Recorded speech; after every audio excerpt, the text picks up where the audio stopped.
అత్యంత ఇష్టమైనటువంటి ప్రాంతం యారాడ.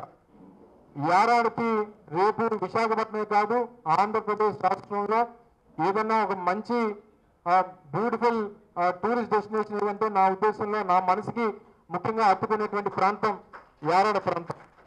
యారాడకు ఉన్నటువంటి కొన్ని టెక్నికల్ ఇష్యూస్, అక్కడ ఉన్నటువంటి ల్యాండ్స్లో ఉన్నటువంటి కొన్ని టెక్నికల్ ఇష్యూస్, ఇతర ఇష్యూస్ కొన్ని ఉన్నాయి.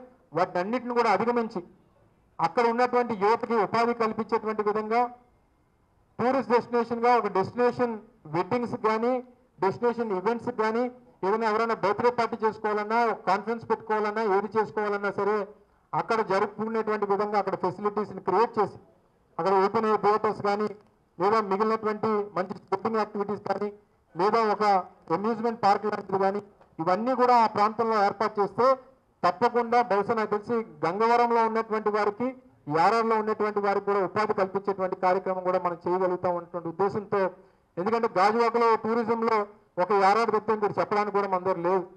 సో డెఫినెట్గా యారాడు కూడా అంతే సుందరమైనటువంటి ప్రాంతం. అక్కడ ఉన్నప్పుడు వాటర్ స్పోర్ట్స్ పెడదామంటే బీచ్ చాలా రఫ్గా ఉంటుంది, వాటర్ స్పోర్ట్ యాక్టివిటీస్కి అది సౌకర్యంగా ఉండదు. కాబట్టి ఆన్షోర్ ఏవైతే ఉందో ఆఫ్షోర్ ఏవైతే మనకి యాక్టివిటీ ఉందో అందులోనే డిఫరెంట్ యాక్టివిటీస్ క్రియేట్ చేసి మంచి చేయాలనేటువంటి ఉద్దేశం.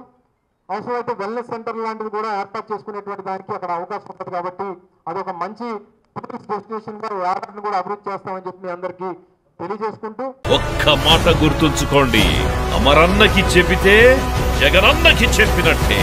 ఫ్యాన్ గుర్తుకే